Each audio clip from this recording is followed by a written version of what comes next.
Welcome to special analysis. నేను రమా మండవ. ఈరోజు అనాలిసిస్లో భాగంగా మనం తీసుకోబోతున్న టాపిక్ ఏంటంటే అయ్యో భూమన కర్మ రిటర్న్స్ అని చెప్పేసి నేను టైటిల్ పెట్టున్నాను.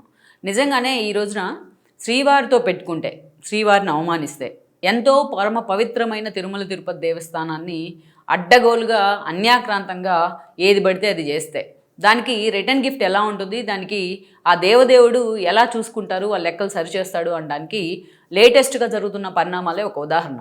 మనం చూసాం కల్తీ లడ్డు వ్యవహారంలో. యాక్చువల్గా మనం అనుకున్నాం నెయ్యిలో కల్తీ జరిగింది అనుకున్నాం, కానీ అసలు అది నెయ్యే కాదని తేలిన తర్వాత ఈరోజు హిందువుల మనోభావాలు కాదు, దేశవ్యాప్తంగా ప్రపంచవ్యాప్తంగా ఉన్న శ్రీవారి భక్త కోటి మొత్తం కూడా నిజంగా ఒక ఆందోళనకు ఆవేదనకు లోనవుతున్న పరిస్థితి. 20,000 కోట్ల లడ్డూలన్నీ కూడా మొత్తం కల్తీ నెయ్యితోని కెమికల్ కాంపోనెంట్స్ కలిసిన పదార్థాలతో తయారైనాయి. అవే శ్రీవారికి మహాప్రసాదంగా పెట్టారు, అవే భక్తులు కూడా భోజనం చేశారు, భక్తులకు ఇవ్వడం జరిగింది, భక్తులు కూడా వాటిని నైవేద్యంగా స్వీకరించారు ఎంతో పవిత్రంగా. సో ఇవన్నీ తెలిసిన తర్వాత, ఇవన్నీ ఒక్కొక్కటి బయటకు వచ్చిన తర్వాత ఈరోజు భక్తులు దిమ్మెరిపోతూ ఉన్నారు. సో అందుకే వరుస పెట్టి ఒక్కొక్కటి కలుగులో ఎలుకలన్నీ కూడా ఈ రోజున సిట్ దర్యాప్తు వేగవంతం చేసిన తర్వాత ఒక్కొక్కరు ఆధారాలతో సహా దొరికిపోతూ ఉన్నారు. ఏదైతే సుబ్బారెడ్డి పిఏ అప్పన్నను పట్టుకున్న తర్వాత చాలా సంచలన విషయాలు వెలుగులోకి వచ్చాయి. నిన్న మొన్న సుబ్బారెడ్డిని కూడా విచారించడం జరిగింది. అది ఒకవైపు నడుస్తూ ఉంటే ఇంకోవైపు పరకామణి కేసు 23లో జరిగింది. ఇది పరకామణి వ్యవహారం. అక్కడ స్థానికంగా పరకామణిలో ఉద్యోగిగా ఉన్న రవికుమార్ అనే అతను దాదాపు $950 అమెరికన్ ఆ రోజు దొంగతనం చేయడం జరిగింది. సీసీ ఫుటేజ్లో కూడా ఆ విజువల్స్ కనిపించాయి. ఎప్పటి నుంచో ఆ పని చేస్తున్నట్టుగా కూడా అక్కడ క్లియర్గా బయటకు వచ్చిన విజువల్స్ మనకు అర్థమవుతూ ఉంది. ఈ క్రమంలోనే అప్పుడు ఏవీఎస్ఓగా ఉన్న సతీష్ కుమార్ ఆయన మీద ఫిర్యాదు చేయడం జరిగింది. అయితే ఎవరికీ చెప్పకుండా ఈ ఇష్యూ బయటికి రాకుండా, స్పెల్ అవ్వకుండా దీన్ని లోక్ అదాలత్లో వాళ్ళు పరిష్కారం చేసుకున్నారు. అయితే దీని మీద మళ్ళీ కంప్లైంట్ వెళ్ళింది. సో హైకోర్టు ఇచ్చిన డైరెక్షన్తో ఇక్కడ సిఐడి రంగంలోకి దిగింది. ఈ క్రమంలోనే ఈ చోరీ కేసు మీద చాలా సీరియస్గా ఫోకస్ పెట్టింది. అప్పుడు టీటీడీ బోర్డు చైర్మన్గా భూమన కరుణాకర్ రెడ్డి ఉన్నారు కాబట్టి, సో భూమన కరుణాకర్ రెడ్డి మీద కూడా చాలా అలిగేషన్స్ వచ్చాయి. సో వీళ్ళు కావాలనే దాని వెనుకున్న పెద్దవాళ్ళ హస్తం బయటకు వస్తుందనే కారణంతోనే సో మొత్తానికి దీన్ని మసిబూసి మారేడుగా చేస్తున్నారన్న విమర్శలు కూడా వచ్చాయి. అయితే ఇక్కడ మనం చూస్తే ఈ ఇష్యూ తెర మీదకి వచ్చిన తర్వాత భూమన కరుణాకర్ రెడ్డి పేరు చాలా సీరియస్గా తెర మీదకి వచ్చిన తర్వాత చాలా దారుణంగా మాట్లాడుతూ వచ్చారు భూమన కరుణాకర్ రెడ్డి.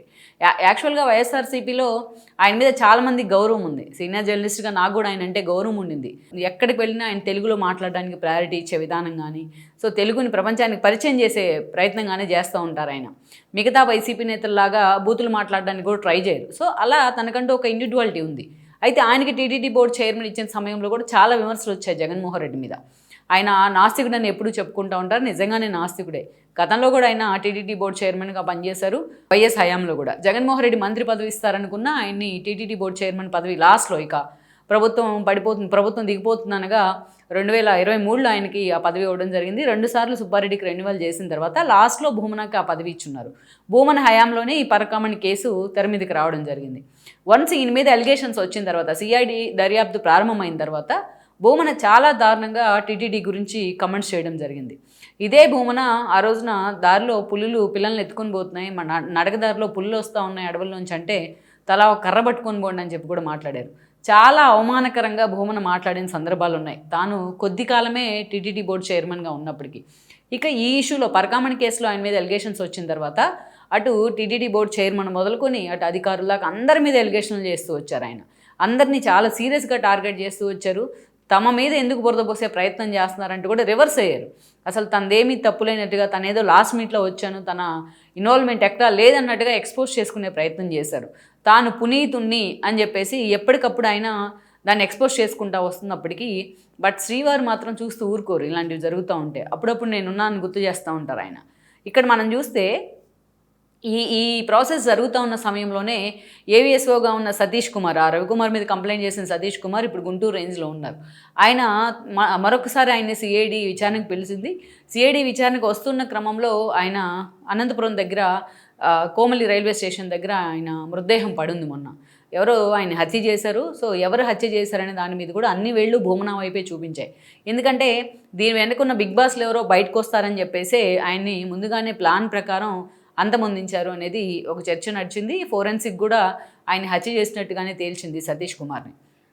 సో ఇప్పుడు ఇది ఎప్పుడైతే సతీష్ కుమార్ హత్యకు గురయ్యారో ఈ కేసు మీద సిఐడి ఇంకా లోతుగా దర్యాప్తు ప్రారంభించింది, ఇంకా సీరియస్గా ఫోకస్ పెట్టిన పరిస్థితి అయితే ఉంది. ఈ క్రమంలోనే భూమన కరుణాకర్ రెడ్డి వైపు అన్ని వేళ్లు చూపిస్తూ ఉన్న క్రమంలో ఈరోజు భూమన కరుణాకర్ రెడ్డిని సిఐడి విచారణకు రావాలని కూడా ఆహ్వానించడం జరిగింది. అయితే ఇక్కడ సిఐడి విచారణలో పరకామణి కేసు కంటే ఈరోజు సతీష్ కుమార్ హత్య ఆ తర్వాత జరిగిన పరిణామాల మీదే ఎక్కువగా సిఐడి ఫోకస్ పెట్టే అవకాశం ఉంటుంది. దీని వెనుక భూమన కరుణాకర్ రెడ్డి ఉన్నారు, ఆయన అనుచరులు ఉన్నారు అని తేలితే పూర్తి స్థాయిలో భూమన్ కూడా కటకటాల వెనక్కి వెళ్లాల్సిందే. తన పక్కనే చంద్రగిరి కాన్స్టిట్యున్సీ ఎమ్మెల్యే చెవిరెడ్డి ఎలాగైతే లిక్కర్ స్కామ్ కేసులో ఆయన జైల్లో ఉన్నారో అలాగ భూమన్ కరుణాకర్ రెడ్డి కూడా వెళ్లాల్సిందే. ఒకప్పుడు తాను నాస్తికున్నంటూ ఆయన ప్రచారం చేశారు, అసలు దేవుడే లేడన్నాడు. అలాంటి వాళ్ళని తీసుకొచ్చి పరమ పవిత్రమైన ఆ స్థానంలో కూర్చోబెడితే టీటీడీ బోర్డు చైర్మన్లుగా వాళ్ళ నిర్వాకాలు కూడా ఇలాగే ఉంటాయి. మిగతా విషయాలు రాజకీయాలు ఎలా ఉన్నా కనీసం దేవుడన్న గౌరవమో భక్తో కొంచెం అలర్ట్గా ఉండేలా అలర్ట్ అన్నా అవ్వాలి, కొంచెం ఏది కన్సర్న్ అన్నా ఉండాలి దేవుడికి సంబంధించిన వ్యవహారాల్లో. ఇలాగ అడ్డగోలుగా వ్యవహరిస్తే ఉన్న తక్కువ టైంలో అందిన కాడికి దోచుకునే ప్రయత్నం చేస్తే దాని రిజల్ట్ దాని రెప్లికా ఇలాగే ఉంటుంది.